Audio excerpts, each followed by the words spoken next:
Hey, RetroQuesters, it's Cerulean Spirit, your go-to retro gamer with a passion for epic quests.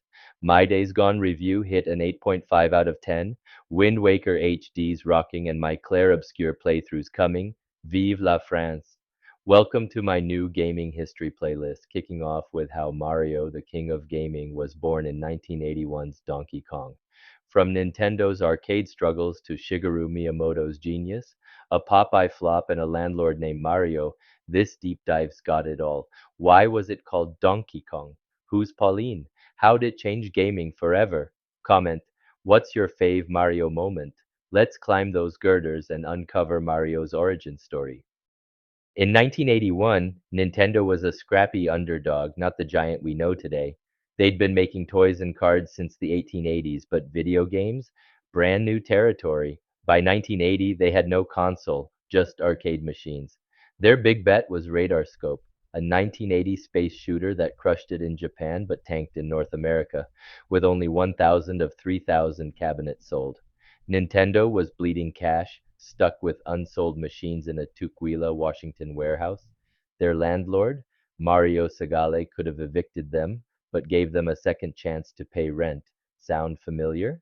Desperate to crack the US market, Nintendo's president, Hiroshi Yamauchi, turned to a 25-year-old rookie artist, Shigeru Miyamoto, to repurpose those Radarscope cabinets into a hit. Spoiler, he delivered something legendary. What was Nintendo's next move? Let's find out. Shigeru Miyamoto, now a legend for Zelda and Mario, was just an artist in 1980, not a coder. Donkey Kong was his first big design gig, and Yamauchi gave him free rein because Nintendo was desperate. Miyamoto's first pitch? A Popeye game based on the 1930s cartoon. Picture Popeye as the hero saving olive oil from Bluto, who's tossing barrels. Sound like Donkey Kong? Nintendo couldn't secure the Popeye license, so Miyamoto got creative. He swapped Popeye for a generic carpenter named Jumpman, Olive for a damsel called Lady, later Pauline, and Bluto for a giant gorilla. Inspired by King Kong and Beauty and the Beast, Miyamoto crafted a love triangle set on New York construction sites. Unlike Pac-Man's simple maze, this had a story, a hero saving a girl from a beast. Miyamoto's vision wasn't just a game, it was a movie in arcade form. Why a gorilla, though? Let's talk about that name. So why Donkey Kong? Miyamoto wanted a stubborn gorilla like King Kong. He grabbed an English-Japanese dictionary, picking donkey for stubborn and Kong for gorilla. Some say it was a translation goof. Donkey isn't exactly stubborn, but it stuck, giving us an iconic name. Jumpman, the carpenter, got his name from his jumping mechanic, but Mario came from Mario Segale, that landlord who didn't evict Nintendo. As a thank you, they named their hero after him. Mario became an Italian-American New Yorker, a working-class guy who used hammers to smash barrels, hence his carpenter vibe. His design? Pure necessity. Arcade sprites were tiny, so a cap hid hair, a mustache defined his face, and overalls showed his arms. Pauline, named after Polly James, wife of a Nintendo employee, was Lady in-game with a turtleneck dress like olive oil. By Super Mario Odyssey in 2017, she's New Donk City's showgirl mayor. No family name for Mario yet, he's just Mario. How'd this simple game become a legend? Let's dive into gameplay.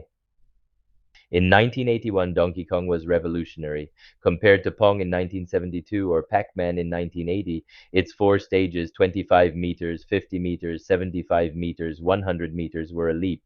You control Mario, climbing ladders and jumping over barrels, fireballs, and conveyor belts on steel platforms to save Pauline or unbolt Donkey Kong's stage.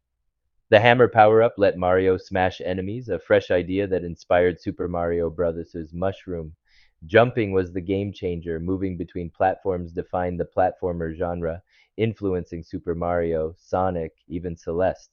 It seems simple now in 2025, but back then, mind-blowing. Dynamic obstacles and multiple goals. Reach Pauline, unbolt floors, made it a quarter eater. As levels looped, they got faster, hooking players. Donkey Kong wasn't just fun, it rewrote gaming. How big was its impact? Huge. Donkey Kong was a smash hit, selling 60,000 arcade units by 1982 and earning $180 to $200 million. It saved Nintendo from Radarscope's flop, giving them the cash and confidence to build the Famicom, aka the NES, in 1985. Mario became their mascot, starring in Mario Bros. In 1983 as a plumber, not a carpenter, and Super Mario Bros., a 1985 classic. But success brought drama. Universal Studios sued Nintendo in 1982, claiming Donkey Kong ripped off King Kong. Nintendo's lawyer John Kirby won in 1984, proving King Kong was public domain. Nintendo named Kirby after him. Yep, that pink puffball. Donkey Kong spawned sequels like Donkey Kong Jr. and ports to NES, Atari 2600, and more. Its platformer DNA lives in games like Super Meat Boy. Mario, the Italian American hero, went from Jumpman to global icon, all thanks to a gorilla and some barrels. That's how Mario was born in Donkey Kong. From Miyamoto's Popeye dream to a platformer revolution, it's gaming history gold. Retro Questers, what's your fave Mario game? Donkey Kong or Super Mario 64? Comment below. Comment for our next subscriber pick. Shoutouts for top ideas. My Claire Obscure playthroughs coming, so check my Days Gone review, Wind Waker HD guide, and Zelda movie deep dive. Thanks for joining my gaming history playlist. Subscribe for more retro quests. See you in New Donk City. Thank you.